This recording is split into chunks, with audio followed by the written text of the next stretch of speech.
Spin-off Welly dan Wilson. Setelah Isadora dan Okan memutuskan membicarakan apa yang mereka ketahui keesokan paginya, keduanya kembali tidur. Tanpa mereka ketahui, selain mereka ada Susanna yang kepekaannya masih tetap setajam silet. Bukan hanya Dora dan Okan yang peka dengan kondisi Welly. Susanna pun memperhatikan gerak-gerik Welly yang gelisah. Setelah mengintip pembicaraan Dora dan Okan, Susanna bergegas ke ruangan CCTV dan melihat apa yang sebelumnya Dora lihat.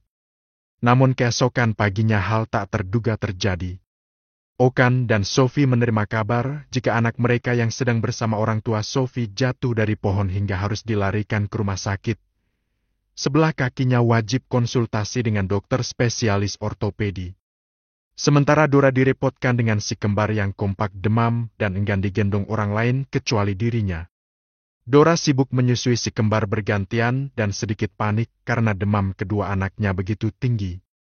Rangga mengusulkan untuk segera membawa si kembar ke rumah sakit karena seharian demamnya tak kunjung mereda. Keberadaan Welly luput dari pantauan Dora karena Lian dan Rere mengajak pergi Welly ke mall lalu pulang malam hari mengantarkan Welly ke rumah Hira. Sedangkan Susanna ikut sibuk mengurus segala urusan rumah sakit Nawang dan Alex yang hari itu fix sudah boleh pulang. Rumah Hira. Lian dan Rere membawa banyak paper bag belanjaan Welly. Keduanya bertemu Hira, Wilson dan Erlangga. Wilson yang pucat segera memeluk Welly. "Kenapa pulang lagi?" bisik Wilson. "Aku mencemaskanmu," sahut Welly dengan berbisik pula. Lian dan Rere terpana melihat Wilson dan Welly berpelukan erat. Ternyata kedua anak itu begitu dekat. Lian mendekat pada Wilson dan memberikan semua makanan kesukaan Wilson berdasarkan informasi dari Welly. Hira dan Erlangga begitu hangat menyambut kedatangan Lian dan Rere. Mereka berbincang beberapa menit sebelum berpamitan pulang. Sepeninggal Lian dan Rere, Wilson segera mengajak Welly ke kamar Mia. "Makanlah! Ini semua makanan yang kamu suka. Kakakku membelikannya untukmu." Welly mengunci pintu kamar dan mengeluarkan seluruh isi paper bag. "Ayo, kita makan sama-sama," ucap Wilson tampak senang.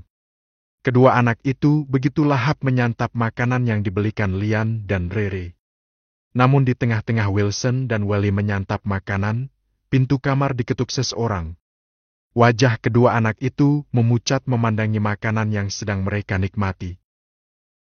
"Mama tahu kalian sedang menikmati makanan di kamar. Buka!" titah Hira. Welly hendak berdiri tapi Wilson mencegahnya. "Jangan!" desis Wilson. "Nanti Mama marah kalau kita nggak bukain pintu," bisik Welly. "Mama nggak akan marah, ada Papa di rumah," Wilson mengingatkan. "Iya, kita buka saja. Biarkan Mama lihat kita makan semua ini dan dia harus menahan amarahnya karena ada Papa di rumah," ucap Welly pelan. "Tapi nanti kamu akan dipukuli lagi kalau Papa pergi." Wilson nyaris terisak tertahan. "Aku sudah kebal. Aku hanya ingin kasih lihat ke Mama, aku nggak sendirian. Aku punya keluarga lain yang sayang sama aku. Kalau bisa, aku akan mengajakmu keluar dari sini," bisik Welly menguatkan Wilson. "Oh, ayolah. Lukamu masih basah, Welly," Wilson memohon. "Hanya aku yang akan dipukuli. Kamu tidak. Tenang saja." Welly melepaskan tangan Wilson dan bergegas membuka pintu. Welly membuka pintu lebar-lebar. Hira berdiri di ambang pintu kamar, melihat aneka makanan yang dibawa Lian dan Rere. "Oh, kalian sedang pesta?" ucap Hira pelan, dia melirik ke kanan dan ke kiri ruangan, takut suaranya didengar Erlangga. "Ya, Mama nggak kasih makan pun malam ini kami tak akan kelaparan.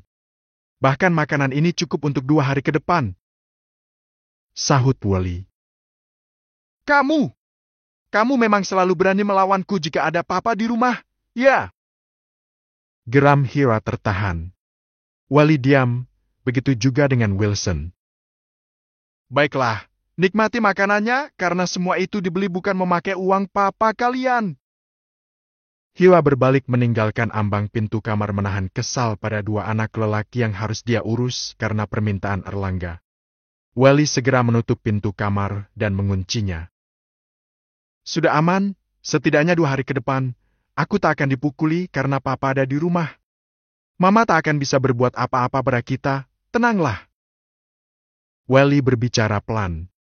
Wilson menekan dadanya, dia merasa sesak. Welly segera menuju laci meja belajar Wilson dan mengambil botol obat jantung milik Wilson. Jangan kaget atau panik, tenang saja. Jantungmu harus selalu kuat. Ada aku. Welly memeluk Wilson setelah memberinya obat. Kedua anak lelaki yang masih duduk di bangku SMP itu saling menguatkan satu sama lain. Harusnya aku tak mengajakmu jadi temanku di rumah ini. Isak Wilson. Tak apa, kalau nggak ada aku, bagaimana nasibmu? Ayo, kita makan lagi. Makan membuat pikiran kita santai. Ayo. Atau kamu mau tidur? Ucap Welly. Wilson menggeleng. Setelah tenang meminum obat, Wilson kembali menikmati makanan bersama Welly. Ruang kunjungan penjara wanita. Hiwa berhadapan dengan Starla di ruangan khusus tanpa pembatas. Hiwa membawakan Starla makanan lezat. Sial sekali aku harus ketahuan oleh 2 bocah ingusan. Dengus Starla. Paling tidak, kau berhasil memberi mereka pelajaran dengan membuat mereka masuk rumah sakit. Hiwa membuka tutup banyak Tupperware. Harusnya tidak aku bawa Alifa alias Riri ke rumah. Dia mengacaukan segalanya. Geram Starla. Hiwa bersidekap dan mendengus. Welly juga kerap membuat ulah dengan Welly, juga Wilson sebetulnya. Elena menggigiti kuku jempolnya. Kemarin Welly nginap di sini 2 malam. Sekarang sudah pulang, aku dan Lian mengantarkannya ke rumah Tante Hiwa dan Om Erlangga. Sahut Rere. Elena mondar-mandir di kamar Brianna dan tak peduli dengan keheranan Brianna karena Elena benar-benar menganggap kamar itu adalah kamar miliknya. Kok aku takut, ya? Ucap Elena. Kamu takut kenapa? Sebenarnya Wilson bukan anak Tante Hiwa. Elena menggigit bibir bawahnya. Ini satu-satunya rahasia yang kusembunyikan darimu, Ray. Hening sesaat. Lalu anak siapa?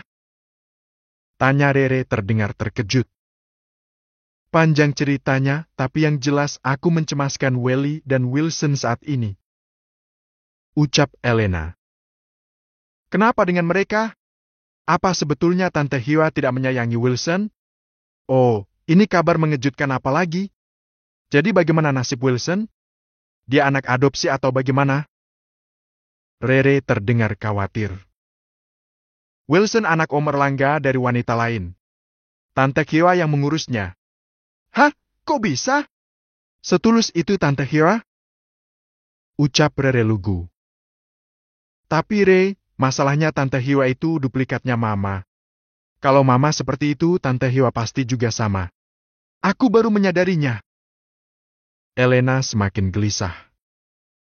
Tapi kan Tante Hiwa memang sayang Wilson, kan?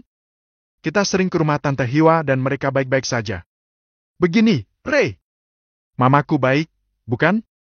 Tapi ternyata dia jahat. Aku ingat Tante Hiwa. Tante Hiwa juga baik pada Wilson dan Welly, tapi siapa tahu Tante Hiwa pun sama-sama jahatnya. Kamu tahu sendiri betapa kompaknya Mama dan Tante Hiwa. Hening beberapa saat. Welly kurusan saat datang ke sini. Apa dia tidak diberi makan? Tanya Rere. Tante Hiwa pernah ada bahas Mamakah saat kamu nganterin Welly pulang? Tanya Elena. Iya, bahas. Tante Hiwa merasa tak percaya dan meminta maaf padaku dan Lian. Ya tak apa. Coba kamu telepon Welly. Pastikan apa dia benar baik-baik saja. Baiklah, aku pun jadi khawatir. Welly tampak kurus dan pucat. Kupikir karena saat pulang dari Singapura dia masih sakit. Terima kasih, El. Sekarang aku mau telepon Wally. Panggilan pun diakhiri. Elena mengetahui rahasia Wilson tanpa sengaja.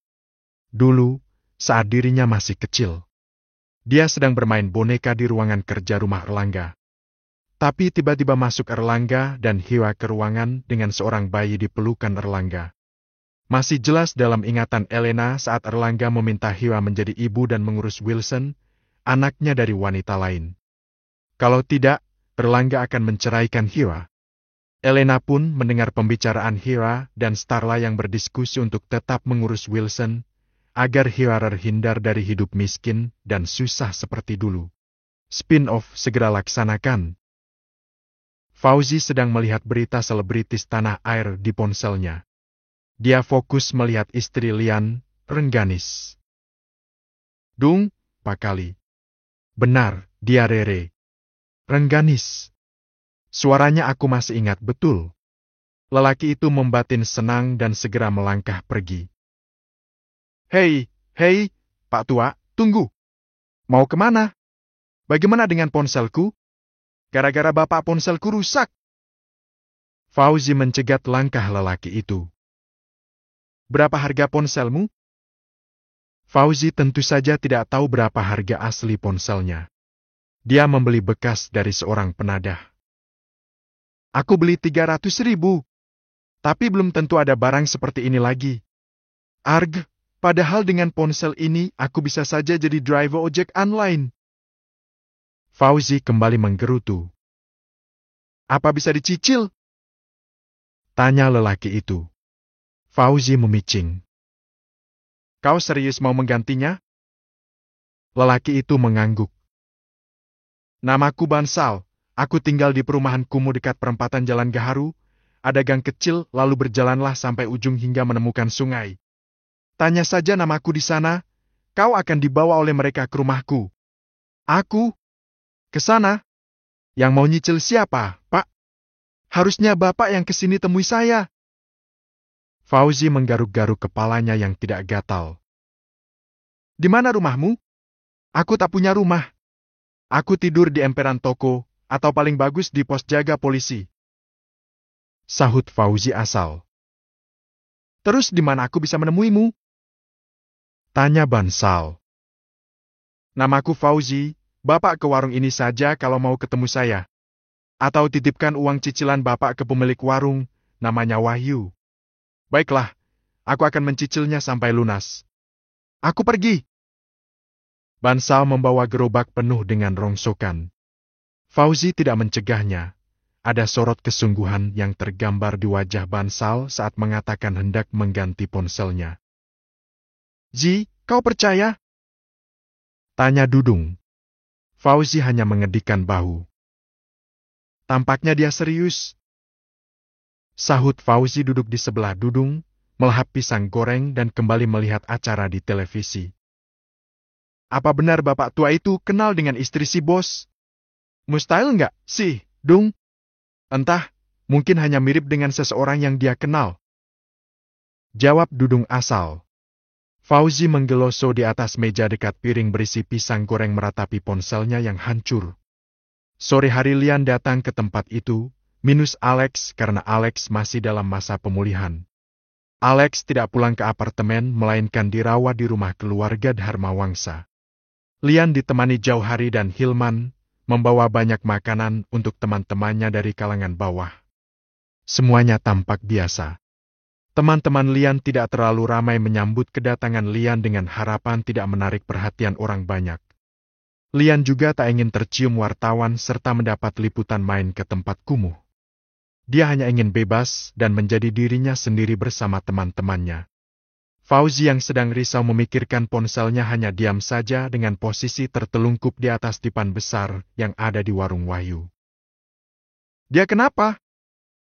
Tanya Lian pada Zulfikar, preman terminal yang sangar tapi tunduk di hadapan Lian. Ponselnya hancur gara-gara lelaki tua yang ngotot mau lihat istrimu, bos. Sahut Zulfikar. Lian mengernyit. Istriku? Siapa? Entah, yang jelas lelaki tua itu bernama Bansal. Jawab Zulfikar. Lian merasa heran, dia mendekat pada Fauzi. Fauzi, aku bawa rokok banyak, lo. Lian menepuk pelan bahu Fauzi. Fauzi diam saja. Lian tersenyum. Ponselmu hancur? Tanya Lian. Fauzi mengangguk dengan posisi masih tengkurap. Mau ku ganti, enggak? Tanya Lian lagi. Fauzi menggeleng. Kenapa? Entar yang lain pada sirik. Jawab Fauzi. Zulfikar menepuk kepala Fauzi dengan sumpit. Apa sih yang bisa disirikin dari kita-kita? Bos sudah mengajarkan pada semuanya. Pemberiannya adil sesuai kebutuhan kita. Lian tersenyum senang. Dia memang menekankan pada teman-temannya untuk saling bahu-membahu menjaga solidaritas dan kekompakan. Fauzi bangun, wajahnya lesu. Bos nggak usah ganti, Pak Tua yang jatuhin ponselku mau ganti. Lagian dia aneh, bos. Ngotot pengen lihat istri bos. Gerutu Fauzi. Lian kembali mengernyit. Ceritakan kejadiannya. Titah Lian. Jadi gini, bos. Fauzi menceritakan insiden ponselnya yang hancur.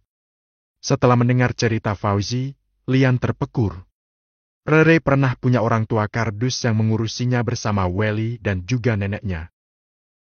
Bos, kenapa bengong? Tanya Fauzi.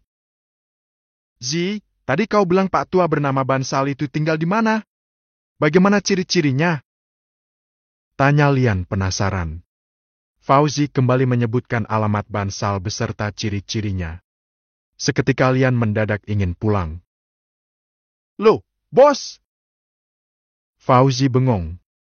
Lian mengeluarkan dompet, lalu memberikan beberapa lembar uang berwarna merah pada Fauzi. Belilah ponsel baru, kau mau coba usaha driver online pakai motor Zulfikar, kan? Ucap Lian.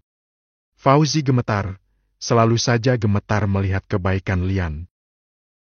Bos selalu saja memberi kami ikan sekaligus pancingannya. Entah dengan apa kami membalas kebaikanmu. Fauzi tersuruk di kaki Lian. Duh, apa-apaan ini? Berdiri! Lian merangkul kedua bahu Fauzi dan membantunya berdiri.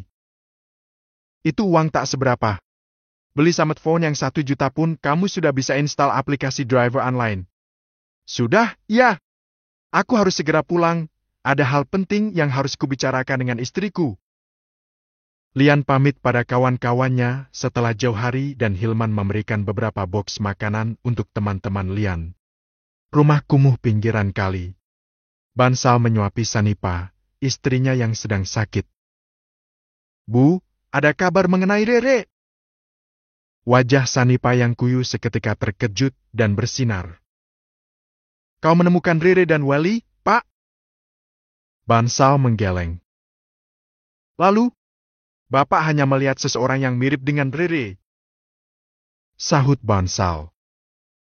Tapi rasanya tak mungkin itu Rere, karena... Bansal menceritakan siapa Rere yang dia lihat. Mata Sanipa seketika berurai air mata. Anakku, di mana mereka? Di mana Nenek Wasti? Bansal meletakkan mangkok berisi bubur dan mengusap-usap punggung Sanipa. Bapak selalu mencarinya, tapi kok rasanya selalu saja nihil. Tak ada yang melihat jejak keberadaan Rere, Welly dan Nenek Wasti, Bu. Sanipa lemas, dia kembali merebahkan tubuhnya. Dihabiskan dulu buburnya, minum obat lalu tidur lagi. Pinta Bansal. Sanipa kembali menegakkan tubuhnya, dia harus kembali sembuh dan kuat. Orang susah tidak boleh sakit. Suaminya sudah sepuh, lututnya seringkali kesakitan apabila berjalan terlalu jauh. Besok ibu mau cari tahu berita artis tanah air yang bernama Lian itu ke tetangga sebelah yang punya TV, Pak. Ibu mau lihat sosok istrinya meski ibu rasa pun tak mungkin. Tapi ibu tetap saja penasaran. Ucap Sanipa lirih. Bansal manggut-manggut. Dia mengizinkan Sanipa mencari tahu, Memang rasanya mustahil tapi paling tidak, jika Sanipa melihat istri aktor muda nan tampan itu, kerinduannya pada Rere akan terobati. Lian tiba di rumah dan segera menemui Rere. "Sayang," panggil Lian. Rere sedang melamun, dia baru saja menelepon Welly. "Kamu kenapa, Lian mengecup kening Rere dan juga perutnya. "Aku sedang mencemaskan Welly," sahut Rere. "Kenapa dengan Welly?" Rere menceritakan kekhawatiran Elena pada Lian. Lian termangu. Kemarin kandungan Rere sempat terganggu karena mengetahui identitas aslinya, juga kabar ibu kandung Rere yang mengenaskan di tangan Starla. Kini Rere kembali dicemaskan oleh hal lain. "Oke, kita akan ke rumah Tante Hiwa untuk memastikan apa Welly dan Wilson sungguh baik-baik saja. Tapi ada hal lain yang ingin aku tanyakan padamu." "Tentang apa?" tanya Rere. Lian mengelus keringat di dahi Rere. Padahal kamar mereka ber-AC, tapi saat ada masalah yang menjadi beban pikiran Rere, Rere selalu saja berkeringat. "Begini, aku ingin menanyakan siapa nama orang tuamu yang mengurusmu saat tinggal di rumah kardus?" Rere mengernyit. "Kenapa tanya itu? Udah jawab saja." Lian mengelus rambut panjang Rere. "Ayahku bernama Bansal, ibuku bernama Sanipa. Aku juga merindukan mereka. Ingin mencarinya, tapi di mana?" Wajah Rere semakin sedih. Lian bagai tersambar petir saat mendengar nama Bansal terucap dari bibir Rere. "Bansal? Serius namanya Bansal?" Rere mengangguk heran. Lian seketika memeluk Rere lalu menceritakan insiden ponsel jatuh milik Fauzi. Rere tampak senang dan antusias, sedikit lupa dengan Wali. "Itu pasti ayah. Ayah tentu saja akan mengenaliku andai memang benar ayah lihat aku di TV." Pekik Rere kegirangan. Lian senang melihat Rere melupakan kesedihannya karena mencemaskan Wali. "Besok aku akan kembali ke sana dan mengunjungi alamat Pak Bansal yang dimaksud oleh Fauzi. Kau tenanglah dan berdoa semoga saja beliau adalah ayah dan ibumu, sayang." Lian memeluk Rere erat. Ruang kerja Sean. Setelah Susana selesai mengurusi Nawang dan Alex, dia segera menemui Sean di ruang kerjanya lalu menunjukkan rekaman CCTV di kamar calon bayi Rere. "Astagfirullah, Sus! Apa ini? Kenapa tubuh anak itu lebam dan penuh luka?" Sean terperangah. Susana dengan tangkas memberitahu kecurigaannya saat melihat Wali. Ditambah cerita Dora dan Okan. "Dora? Dia juga tahu?" Susana mengangguk. "Tuan Okan PK dengan Wali mungkin karena pernah mengalami hal serupa saat kecil. Tapi tadi pagi keduanya mendadak sibuk, begitu juga denganku, Tuan. Baru malam ini aku bisa melaporkan hal ini pada Tuan." Tutur Susana. Sean memijat pelipisnya. "Ada apa gerangan dengan anak itu? Apa dia disiksa orang tuanya?" ucap Sean. "Saya belum mencari tahu lebih detail, tapi apa kita perlu membicarakan hal ini dengan Non Rere?" "Ya, tentu saja. Kita pun harus bertanya padanya juga Elena. Coba tolong kau panggilkan Lian ke sini sekarang juga. Apa anak itu sudah pulang?" Saat Susana hendak keluar ruangan, Lian sudah muncul lebih dulu di pintu masuk ruangan kerja Sean. "Ah, kebetulan sekali. Sini, nak." Sean melambai pada Lian. Sean dengan singkat dan padat menceritakan hasil temuan Susana. Lian ternganga tak percaya. Pantas saja Elena dan Rere mengkhawatirkan Wally. Maka Lian pun menceritakan perihal kekhawatiran Rere dan Elena juga tak lupa mengabarkan tentang orang tua kardus Rere yang sudah ditemukan keberadaannya. Sean segera memberi perintah pada Susana. "Besok pagi-pagi sekali jemput Wally kembali ke rumah ini juga orang tua yang dulu mengasuh Rere." Spin-off lega. Erlangga mendadak harus ke Surabaya malam itu. Ada hal penting yang harus dia urus terkait pekerjaannya. Sebelum berangkat, Erlangga menemui Wilson dan Welly hanya untuk memeluk dan menciuminya. Erlangga begitu mengasihi jagoan-jagoannya. Papa bilang papa pergi lusa. Ucap Wilson serak karena masih mengantuk. Ada kerjaan mendadak, nak. Aku mau ikut papa. Ujar Wilson.